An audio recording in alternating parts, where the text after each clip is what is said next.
Il y a un adage qui nous dit que si jeunesse savait, alors vieillesse pourrait. Il y a tellement de choses que j'aurais tellement aimé apprendre quand j'étais encore plus jeune, mais malheureusement, il n'y a personne qui nous a appris tout ça. Alors dans cette vidéo, je veux partager avec toi cette vérité qu'on nous cache sur les relations. Cette vérité qu'on nous cache pratiquement sur l'amour. Si jamais j'avais su cette chose plus tôt en avant, j'aurais évité beaucoup de peine de cœur. Aujourd'hui, je vais essayer de te dévoiler tout ça en profondeur. Je vais t'aider à travers cette vidéo à bien détailler cela en profondeur afin de t'aider à devenir cette meilleure version de toi-même et d'entretenir de meilleures relations avec les autres. Mais avant d'entamer cette vidéo, tu connais la règle et si tu n'es pas encore abonné à cette chaîne, je t'invite dès maintenant à t'abonner pour ne pas rater les prochaines et les anciennes vidéos qui passent ici chaque samedi. Et si tu es encore plus sympa, tu sais quoi faire, tu me laisses un pouce bleu, ce serait super sympa de ta part. Alors la première vérité que je veux que tu retiennes de cette vidéo, c'est qu'il n'y a pas de mauvaise expérience amoureuse.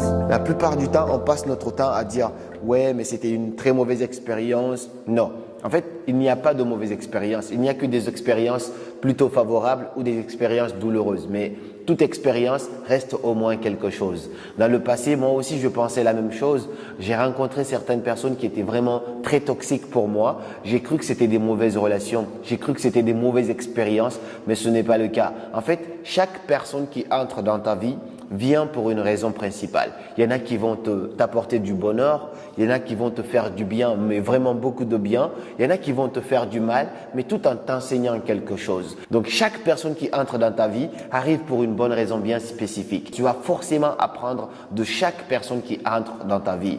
On dit qu'il y a une citation qui dit que un jour, on sera des souvenirs pour chaque personne qu'on aura rencontrée. Alors, de faire en sorte d'être de bons souvenirs. Mais ça, ce n'est pas forcément possible parce que il y a des expériences humaines, c'est entre des hauts et des bas, donc tout ne peut pas être parfait. Il y en a des gens qui vont venir dans ta vie, tu vas dire mais pourquoi j'ai rencontré cette personne, elle est vraiment toxique pour moi, ça va te faire que du mal. Mais cette personne est là pour t'enseigner quelque chose. Il faut traverser certaines situations pour pouvoir aboutir à certaines situations. Aujourd'hui, peut-être que tu es dans une relation assez toxique pour toi. Tu te demandes, mais pourquoi toi? Pourquoi tu n'arrives pas à passer à autre chose? Et ainsi de suite. Mais peut-être qu'il faut que tu traverses cette période pour mieux te connaître, pour comprendre qu'est-ce que tu aimes, qu'est-ce que tu n'aimes pas, qu'est-ce que tu vaux, qu'est-ce que tu ne vaux pas, pour vraiment connaître qui tu es en profondeur afin de pouvoir nouer une bonne, meilleure relation avec les autres plus tard. Mais il n'y a pas de mauvaise expérience. Et la deuxième vérité qu'on nous a toujours cachée sur l'amour, sur les relations, c'est que tu ne peux pas avoir une bonne relation saine avec quelqu'un d'autre tant que tu n'as pas cette bonne relation saine avec toi-même. En fait, ton monde extérieur n'est que le reflet de ce que tu as à l'intérieur de toi. Je l'ai dit et je le redis plusieurs fois. Si tu veux être bien avec les autres, commence d'abord par être bien avec toi-même.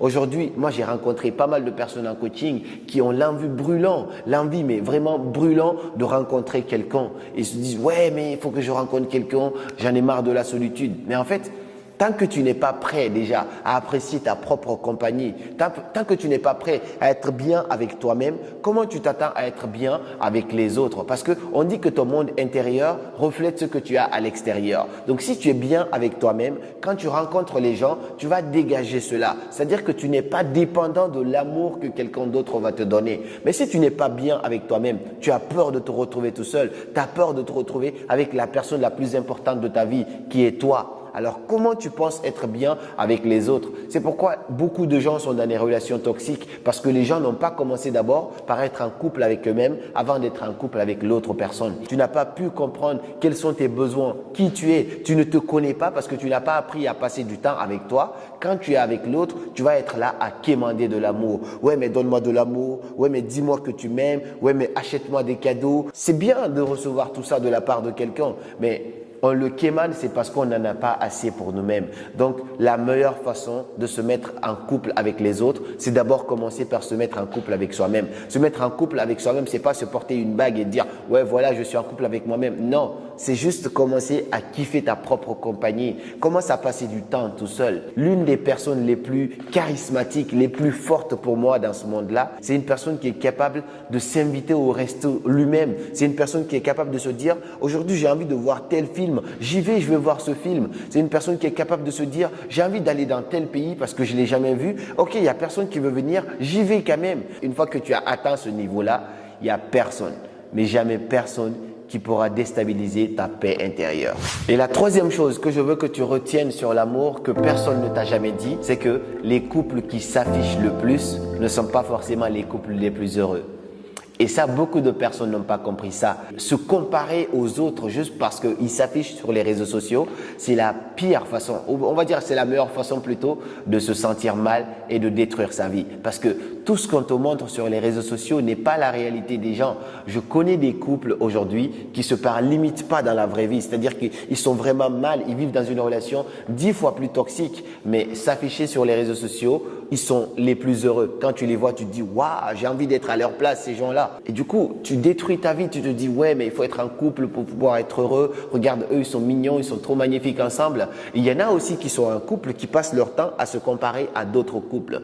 Les couples qui s'affichent ne sont pas forcément les plus heureux. Une fois, je t'ai raconté cette histoire ici. J'avais deux amis qui étaient un couple, mais qui s'entendaient absolument pas, qui ont été avec moi dans une autre ville. On a été à la plage. On a rencontré deux autres amis qui étaient en couple. J'étais le seul maillon qui n'était pas en couple, mais j'étais bien avec moi-même. J'étais vraiment très bien aligné. Mais moi, j'ai fait ce constat-là. Mes deux amis avec lesquels j'étais parti, s'entendaient pas très bien, ça n'allait pas, mais ils étaient en couple quand même. Ils sont allés, ils ont croisé deux autres amis. Ils pensaient que eux, c'est le couple parfait parce que eux, en public, ils savaient vraiment se tenir la main, se faire des bisous, faire comme si tout allait super bien, alors qu'en réalité, ils étaient dans la relation la plus toxique qui puisse exister. Ils s'entendaient pas du tout quand il y avait personne. À deux, c'était l'enfer. Mais quand mes deux amis avec lesquels je suis parti ont vu ces deux autres-là, la fille, elle a commencé à faire des reproches à son copain. Ouais, mais toi, tu me fais pas ça. Regarde, ils sont tellement mignons. Mais t'es trop toxique, tu fais pas ça, ainsi de suite. Elle a commencé à critiquer son copain en comparant son couple à l'autre couple, alors que l'autre couple a juste décidé d'afficher le bon côté de leur relation. C'est pas parce que tu vois aujourd'hui les couples sur les réseaux sociaux qui s'affichent, qui mettent des photos, qui vont en voyage que tu vas penser que c'est la relation parfaite. Chaque couple a sa réalité, chaque couple a des hauts et des bas. Mais si jamais j'avais compris ça plus tôt, ça m'aurait épargné de beaucoup de mal-être aujourd'hui. C'est pourquoi aujourd'hui je peux beau voir des gens en couple, mais cela ne me donne pas forcément envie de me mettre en couple. Tant que je me sens pas prêt, j'y vais pas parce que je sais que ce n'est pas parce que deux personnes mettent des photos en train de sourire ou en train de s'embrasser que c'est la meilleure relation au monde entier. La quatrième chose que je veux que tu saches sur les relations que personne ne t'a dit, c'est que si une personne t'aime, tu le sauras. Et si une personne ne t'aime pas, tu le sauras aussi. Je te dis ça avec un grand sourire parce que très souvent, je reçois des messages de la part des gens qui me disent « Ouais, mais j'aime cette personne, mais je ne sais pas si c'est réciproque. Ouais, j'aime trop mon copain, mais je ne sais pas est-ce que mon copain m'aime ou pas. » Mais la réalité, c'est quoi? C'est que si une personne t'aime, tu le verras. Et si une personne ne t'aime pas, tu seras confus. D'ailleurs, on va dire comme ça, parce que tu ne sauras pas vraiment, tu seras dans le doute. Et s'il y a un doute, c'est qu'il y a un problème. Normalement, quand l'amour est réciproque, ça se sent. Aujourd'hui, tu passes ton temps à draguer des gens. Ouais, je veux sortir avec toi. La personne met du temps, des jours, des semaines ou même des mois à réfléchir si elle va sortir avec toi. Dis-toi que c'est pas un temps de réflexion. Cette personne est juste en train de trouver la bonne personne pour elle. Et si jamais elle ne trouve absolument personne qui lui correspond, elle va aussi finalement accepter d'être avec toi. Alors finalement, je vais le prendre parce que j'ai pas le choix. Donc, retiens bien une chose. Si tu as des doutes, si quelqu'un t'aime ou pas, c'est qu'il y a un problème. Parce que quand l'amour est réciproque, ça se ressent. La cinquième chose, c'est que si une personne décide de sortir de ta vie et de t'ignorer, accepte sa décision et fais comme si elle n'a jamais existé. Pourquoi je te dis ça? C'est-à-dire qu'aujourd'hui, les gens, pour te tester, vont essayer de t'ignorer. Ils vont essayer de te faire le « suis-moi, je te fuis, fuis-moi, je te suis », ainsi de suite. Mais si tu n'as absolument rien fait à une personne et que la personne décide de sortir de ta vie, de te quitter, de t'abandonner, ainsi de suite, je sais que ça peut faire mal si tu as subi une rupture amoureuse, ainsi de suite. Mais la meilleure solution, ce n'est pas de courir après cette personne. La meilleure solution, ce n'est pas de supplier cette personne à être avec toi. Si une personne prend une décision aussi radicale comme ça, essaye de demander des explications. Pourquoi tu me fais ça? Essaye de me comprendre, explique-moi, communiquer. Mais si la personne n'a vraiment pas envie de faire ça et la personne te ghoste, coupe tous les ponts avec toi, accepte sa décision. Si tu acceptes sa décision, comme par magie, la personne risque de revenir sur son intention. Mais si tu continues à courir après la personne, tu lui confirmes qu'elle a fait le bon choix pour que toi, tu puisses encore continuer à le courir après. Et il faut être dans ce qu'on appelle le lâcher-prise. Ce qui est destiné à se retrouver, se retrouvera. Et ce qui n'est pas destiné à être ensemble, ne sera jamais ensemble. Peu importe ce que tu feras en fait. Peu importe ce que tu feras. La sixième chose qu'on nous a jamais appris sur l'amour, c'est que on t'achète au prix auquel tu te vends. Aujourd'hui, c'est très simple. C'est toi qui décides de la valeur que tu te donnes à toi-même. On va imaginer une fille très belle, magnifique, qui est dans un quartier où il y a beaucoup de jeunes, de togs, ainsi de suite. Si cette fille décide de sortir avec un petit du quartier, c'est-à-dire qu'elle s'est vendue à ce prix-là. Et donc, elle sera traitée exactement comme étant la copine d'un petit du quartier.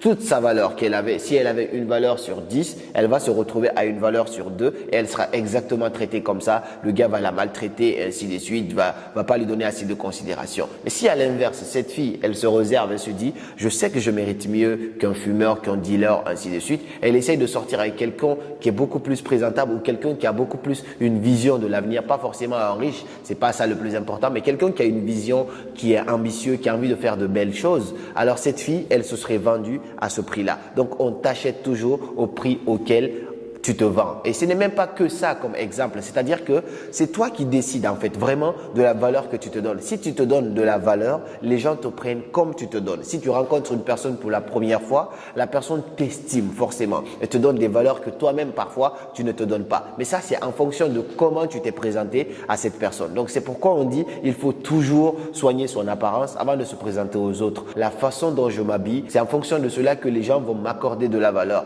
Je sais que l'être humain n'a pas cette capacité de voir directement ce que tu as à l'intérieur de toi. Les gens ne voient que comment tu te poses à l'extérieur. Et donc, la façon dont tu t'habilles, la façon dont tu te présentes aux autres détermine la façon dont ils vont te prendre. Donc, tu es toujours acheté en fonction de combien tu te vends. Et la septième chose que j'aurais tellement aimé qu'on m'apprenne, mais personne n'a jamais pris le temps de m'enseigner cela, c'est que il ne faut jamais sacrifier qui tu es pour essayer de plaire à quelqu'un. Grant Cardone, un des grands entrepreneurs aux États-Unis, a dit un jour que une fois il a parlé avec sa femme, il a dit à sa femme, je te donnerai tout ce que tu veux. Je ferai pour toi tout ce que tu veux, mais jamais je n'abandonnerai ma passion pour toi. Et tu vois, ça c'est très important parce que ça veut dire quoi? Il arrive à faire tout ça pour sa femme, c'est parce qu'il est bien déjà avec lui-même. Je me rappelle d'une histoire que j'avais lue dans un livre d'un monsieur qui était fou amoureux de sa femme et un jour il était assis et il a vu une étoile qui était magnifique et puis finalement il est tombé amoureux de cette étoile et du coup ils étaient tellement connectés ensemble que il a tellement regardé en termes d'imagination que l'étoile est descendue sur terre et l'étoile s'est posée dans ses mains. Il a vu cette étoile, c'était magnifique, c'était vraiment, cette étoile ça lui rendait tellement heureux et finalement il prend cette étoile. Il se dépêche, il va voir sa copine ou sa femme et lui dit « Hey chérie, regarde, ce truc il est magnifique, ça me rend heureux. Tiens, je te le donne parce que je t'aime. » Et depuis qu'il a donné cette étoile à cette femme, elle a dit « Mais c'est quoi ça ?» Elle l'a fait tomber parce qu'elle ne voyait pas la même valeur que lui. Et l'étoile est tombée, ça s'est brisé et la relation aussi s'est brisée en même temps. Pourquoi je te raconte ça? Parce que si tu prends ce qui te rend heureux, toi, et tu mets ça dans les mains de quelqu'un d'autre parce que tu veux rendre cette personne heureuse, la relation déjà elle ne va pas marcher et tu te feras du mal dans un mauvais sens parce que ça ne fera jamais marcher la relation et toi-même tu ne peux pas être bien avec cette personne tant que toi tu n'as pas été bien d'abord avec toi-même. Donc ton bonheur, ce qui te rend heureux doit être à toi et c'est en fonction de ça que tu vas avoir assez de force et assez d'énergie pour pouvoir faire plaisir à quelqu'un d'autre. Donc voilà les 7 choses que je voulais partager, mais d'ailleurs je voulais te demander quel est le point ici qui t'interpelle le plus, qu'est-ce qui te parle le plus et qu'est-ce que tu savais déjà que tu appliquais au quotidien et qu'est-ce que tu ignorais au quotidien. Dis-moi ça dans les commentaires et puis si cette vidéo te plaît, n'hésite pas à la partager avec quelqu'un, un proche, un ami pour pouvoir aider d'autres personnes aussi à comprendre toutes ces vérités qu'on nous cache à propos de l'amour. Et comme toujours, c'était Karamo, suivez vos rêves, ils connaissent mon chemin.